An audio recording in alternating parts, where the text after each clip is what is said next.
bensound.com.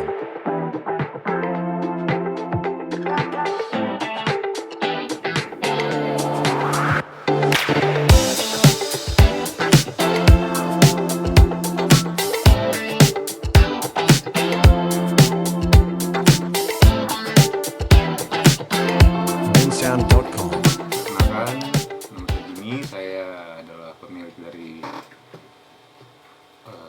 perusahaan Unikat Wedding Invitation, yaitu yang bergerak di bidang undangan pernikahan.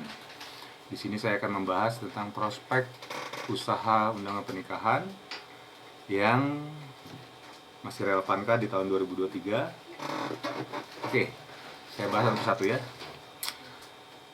Menurut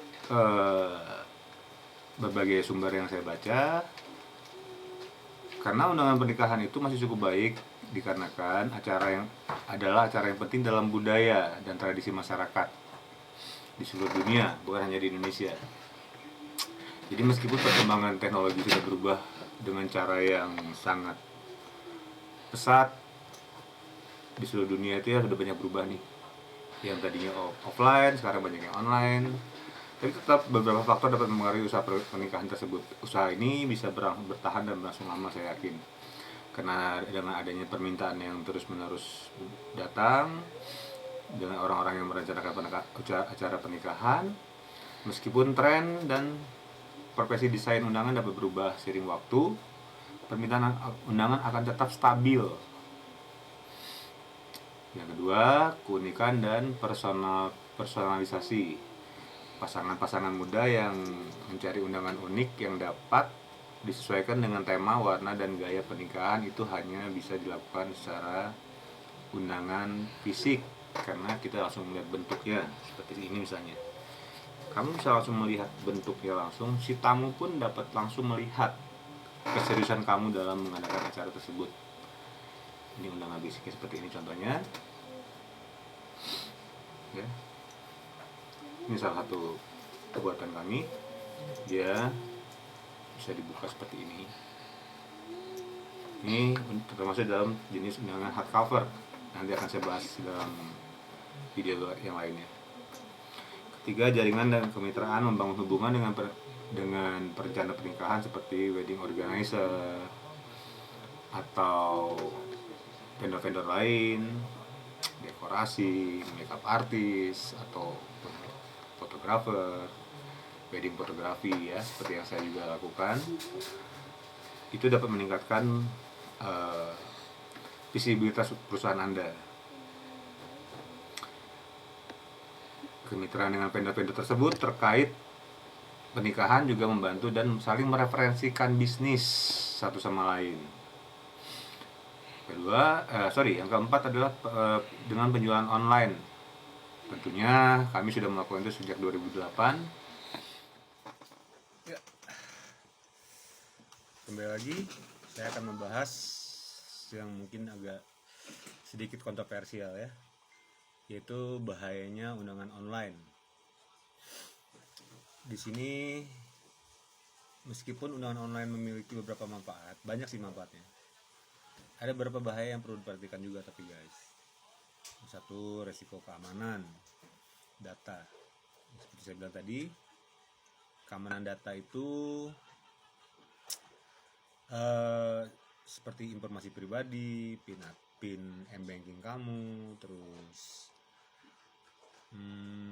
ya sampai ke sosial media kamu, password, email, dan lain sebagainya.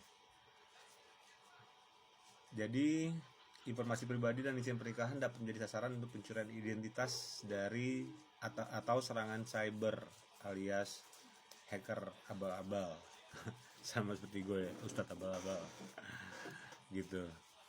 Potensi kesalahan pengiriman salah satunya dalam pengiriman undangan online, ada kemungkinan kesalahan teknis yang dapat mengakibatkan undangan tidak sampai atau masuk ke folder spam pelanggan atau saudara atau kerabat kamu yang ingin kamu undang, yang bisa menyebabkan ketidakjelasan dan kesulitan jadinya dalam tamu untuk hadir, karena ya trust isu mungkin ya. Mundur sedikit. Oke. Ketiga, keterbatasan akses dan teknologi. Tidak semua orang memiliki tidak semua orang sih di Indonesia ini, yang terutama generasi di atas saya ya, atau generasi saya deh, generasi baby boomers itu sangat expert misalnya di internet ataupun IT.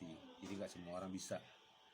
Beberapa orang bahkan nggak terbiasa dengan teknologi dan lebih memilih undangan fisik gitu, yang dapat mereka simpan sebagai kenang-kenangan gitu, Bro. Salah satunya ya itu tadi. Terus selanjutnya kurangnya sentuhan personal, jadi nggak ada chemistry-nya lah gitu, yang gampang dan mudah terlupakan.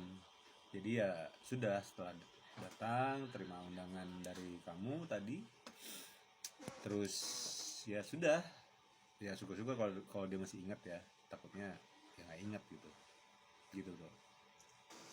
Ciao. Oke, masih lanjutan yang tadi ya. Kita ini kan tinggal di timur nih. Ya saya sih tidak membanding-bandingkan timur atau barat atau apa ya. Bahkan di negara-negara lain seperti Australia itu masih sangat menghargai undangan fisik. Di sini saya tidak antipati atau dengan maksud untuk mendiskreditkan para pelaku undangan online, karena saya pun melakukan hal yang sama. Saya juga pakai undangan online juga. Itu sejak lama, bahkan domainnya masih ada di situ. Bisa kamu cek di deskripsi nanti. Di sini saya hanya menjelaskan tentang ketimuran kita itu masih menganggap hal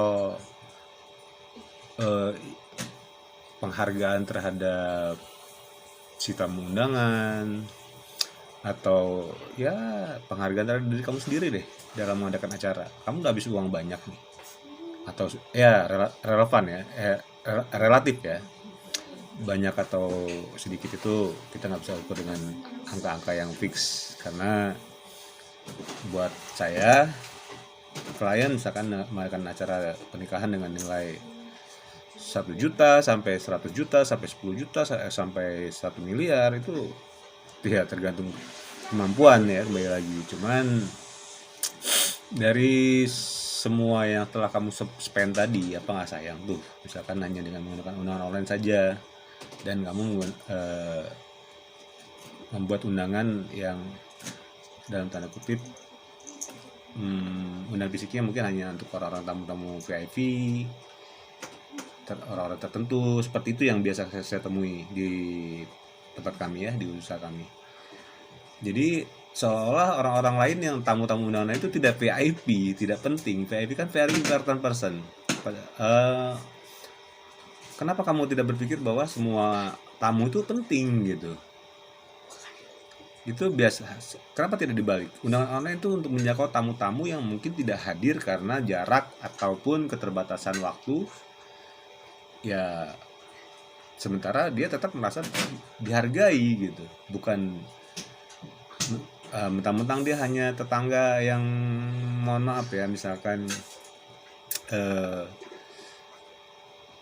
ya secara finansial mungkin kamu anggap dia biasa-biasa saja, terus kamu kasih aja undangan online aja deh. Atau itu menurut saya malah lebih baik kamu datang aja ke rumahnya secara lisan aja gitu, daripada tiba-tiba kamu mengirim via WhatsApp misalnya, ngasih link undangan online, dan si penerimanya tidak merasa happy gitu.